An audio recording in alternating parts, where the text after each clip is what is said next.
Okay, hello. Hari ni saya nak share pasal tanaman tomato saya dalam vertical tower. Setiap biji benih yang saya tanam daripada seeding tray, lepas tu terus pindah ke vertical tower ni, panjang dia dah lebih kurang 1 kaki lebih daripada setiap poket ni. Lebih kurang 1 kaki lebih. Maksudnya dia dah lebih daripada 3 minggu lebih, 4 minggu lah boleh katakan. So far boleh katakan pokok ni tak ada masalah macam penyakit apa-apa. Saya belum kenal pasti penyakit-penyakit tomato lagi belum kena lagi.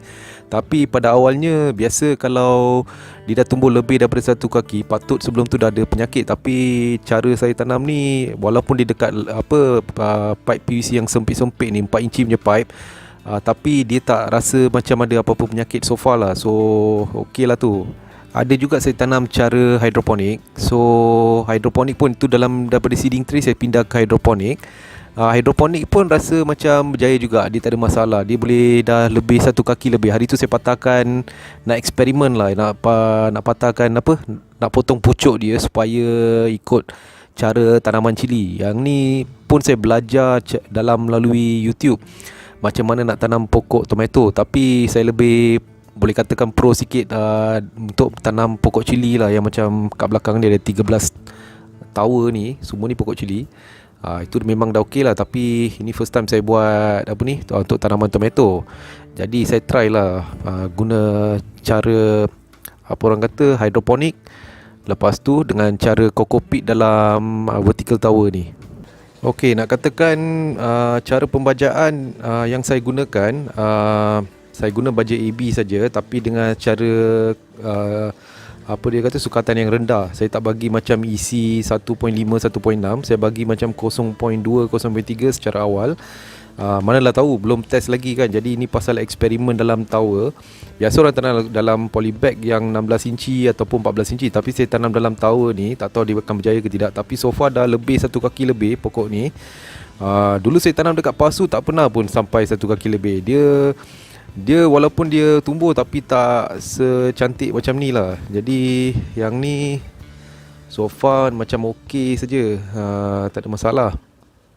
Biasa masa kita bagi baja kan, baja ni masa pokok tu awal, tak kira pokok cili ke pokok tomato ke apa, masa dia awal-awal sebelum berbuah, kita kena bagi orang kata baja yang boleh support daun dia. Sebab pentingnya daun dia kena tumbuh secara padat dulu sebelum dia berbunga dan berbuah. Jadi bila dia dah berbunga, masa tu kita kena tukar jenis lain punya baja AB. Baja AB yang awal ni kita guna untuk daun. Lepas tu bila dia dah berbunga, kita kena tukar ke baja, saya rasa baja tu memang khas untuk bila pokok, mana-mana pokok buah-buahan ke pokok vegetable ke mana-mana yang berbuah kan, you kena tukar baja AB yang khas untuk berbuah. Biasa kalau ikut dekat ladang, diorang guna NPK 16 16 16 dengan 15 15 15. Yang 16 16 16 tu diorang guna masa pokok tu dah matang. Tapi yang 15 15 15 NPK tu diorang akan guna masa pokok tu masih mengeluarkan daun, belum berbuah, belum berbunga lagi. Itulah dia punya peringkat macam ni. Tapi saya juga pernah kadang-kadang bila saya rasa nak eksperimen tu, saya kadang-kadang guna juga baja untuk pokok cili yang saya biasa gunakan. Tiba-tiba hari tu saya rasa macam malas nak gaul, kacaukan baja untuk khas untuk pokok vertical tower ni. Saya guna saja. Tapi rasa-rasa dia tak ada buat apa-apa kesan masalah apa-apa pun. Pokok sentiasa cergas. Tapi apa yang saya buat kelebihan tu, lebih-lebih tu saya cuba bagi baja folia. Kadang-kadang masa saya spray untuk pokok cili, saya teruskan bagi macam baja folia macam Easy Grow ataupun Lily 2000. Nanti video-video akan datang saya akan share baja-baja jenis yang macam tu. Saya biasa bagi baja folia lah. Jadi masa saya bagi baja folia untuk pokok-pokok cili ni, pasal pokok tomato ni pun dia bersebelahan, saya main spray je. Dia additional nutrition untuk daun dia. biasa kita sembur baja foliar ni bawah daun tomato. Macam katakan dia lebih kurang macam ni lah. Kita kena sembur bahagian bawah dia. Ini bahagian atas, bahagian bawah.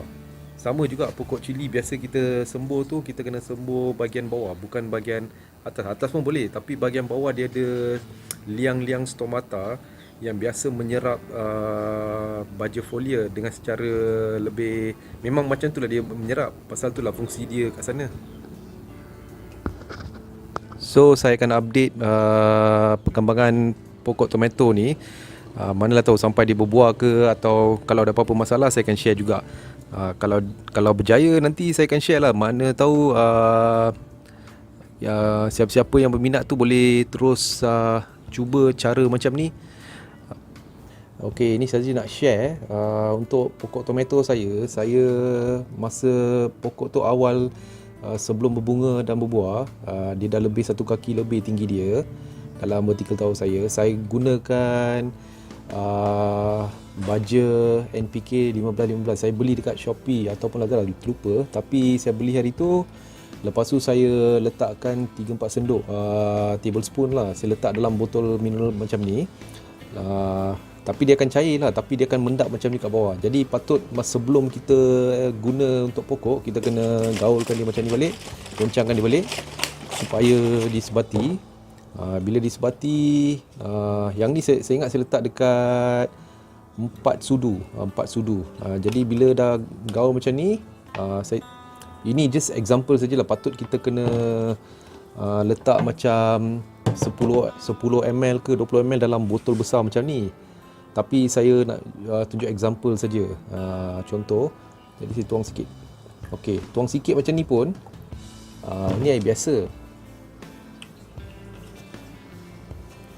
Okey. Bila kita dah tuang, kita macam apa kan, goncangkan dia. Lepas tu kita tengok isi meter kita, berapa dia punya bacaan.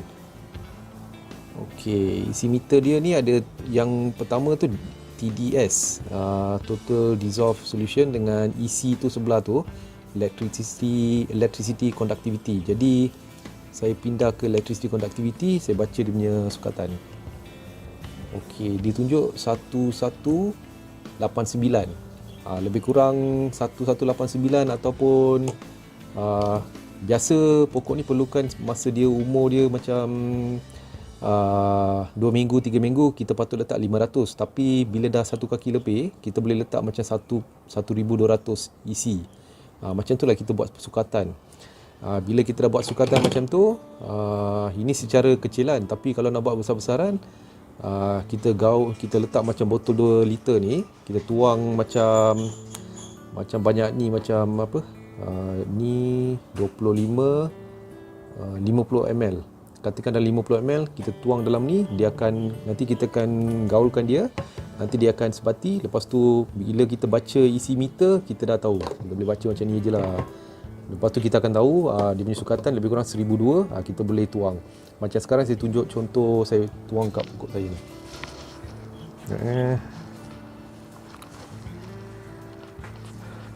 Okey.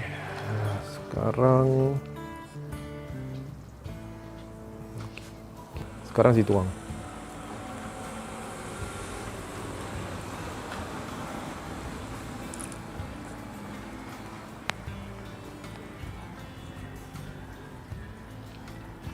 NPK ni masa kita guna untuk media kokopit, ada satu masalah, tapi kita kena pandai-pandai gunalah.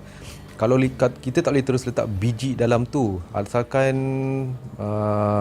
kita buatkan ladang lain cerita. Tapi ini kalau kokopit, fungsi kokopit ni kita kena letak macam jenis yang cecair, liquid, yang kita kena bancur dulu. Lepas tu campur dengan air macam 1 ml, kita gaul dengan kita campur dengan 10 liter air macam tu.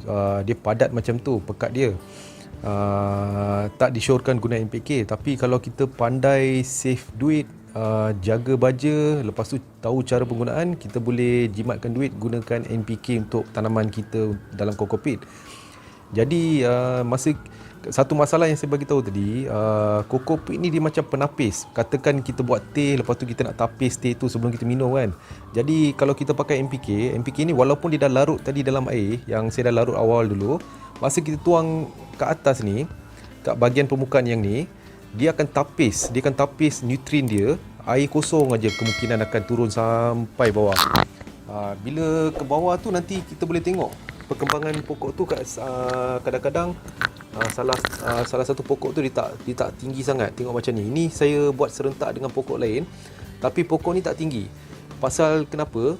Bila nutrien tu daripada atas masa si tuang tu dia turun bawah. Masa dia turun bawah, setengah tahun ni dah 100% terima nutrien. Lepas tu lagi separuh tengah tu dia terima 50%. Lepas tu bawah dia kurang lagi 40, 20, 10. Lepas tu last sekali air suling kosong. Biasa macam tu sebab dia dah tapis nutrien. Kalau kita pakai yang jenis cecair, AB yang jenis cecair, dia akan terus turun ke bawah. Itu salah satu lah fungsi. Tapi itu bukan satu masalah besar. Itu kalau kita buat secara besar-besaran, itu kemungkinan satu masalah yang besar. Tapi kalau kita buat secara kecil-kecilan macam ni, kalau boleh luangkan masa time siang ke pagi, kita jangan malas lah. Kita tuang kat atas, sebab kita dah tahu separuh tower dia akan turun bawah. Lepas tu yang lagi separuh tu kita boleh tuang dekat poket-poket yang kat sini. Kita tuang saja poket-poket. Masa tu kita tuang. Walaupun dia basah kat sini kan, tak semestinya air nutrien, dia dah tapis kat atas sebab dia cocoa peat kan. Jadi kita tuang air nutrien kat sini. Jadi dia pun selaras, dia terima baja dia. Jadi dia salah satu cara kita boleh guna NPK. Sebab NPK ni macam 1 kilo ni boleh dapat dekat RM6. NPK tak kira 15 ke 16 boleh dapat RM16, RM6 macam tu saja. Tapi kalau kita beli yang jenis cecair, yang tu lagi mahal, mungkin 3 kali ganda harga dia. Tengok brand mana kita beli. Macam brand yang saya guna, adalah freelancer yang dia repackaging, dia guna formula baja A dengan baja B, dia buat sendiri, dia packaging. Diorang ada buat, tapi saya guna juga benda tu. So ada juga orang yang buat repackaging untuk baja A, baja B. Yang tu memang kita boleh google lah. Kita boleh pun belajar macam mana nak buat baja A dengan baja B. Kita kumpul komponen baja A, lepas tu kita boleh sukat gram mana yang tentu, macam kalsium berapa gram, boron berapa gram, semua kita buat micronutrient dengan main nutrient kan. Kita boleh gabungkan, kita boleh jadikan baja A, baja B. Tak susah pun, tapi kerja leceh lah. Kita pun boleh buat macam tu. Tapi yang tu pun ada orang jual. Tapi yang branded punya macam Novatec, macam Yara Mila, Yara Terra, yang semua orang ni memang dah famous dalam global level market. Memang diorang famous supply nutrien baja untuk pokok, memang terbukti berkesan. Jadi kita boleh guna branded-branded macam tu, tak mahal pun. Kalau buat kat rumah, kalau beli tu pun setahun pun tak habis. Kadang-kadang kalau pandai guna kan. Tapi nak pakai macam 2-3 tahun, kita nak save duit sangat, kita boleh pakai yang tu. Dia punya result sama saja kalau tahu cara penggunaan. Setengah orang dia tanam dekat pipe PVC ni, tapi bahagian atas saja ada bunga, bahagian bawah tak ada bunga, tak ada buah apa. Kenapa? Sebab macam tadi saya cakap lah, masa kita guna NPK yang kita dah larutkan sendiri, kita tuang atas, dia macam penapis kat atas. Jadi bila dia turun bawah tu, dia dah tapis dekat 50% bahagian atas, semua dah serap. Bahagian bawah tu tak terima nutrien. Jadi kita kena pandai-pandai lah tuangkan nutrien kat bawah tu, walaupun cocoa peat tu basah. Peringkat awal nak apa orang kata, nak buat pengairan untuk tanaman tomato ni. Untuk pengairan pokok tomato ni, setiap hari kita perlu mengairi sekali saja.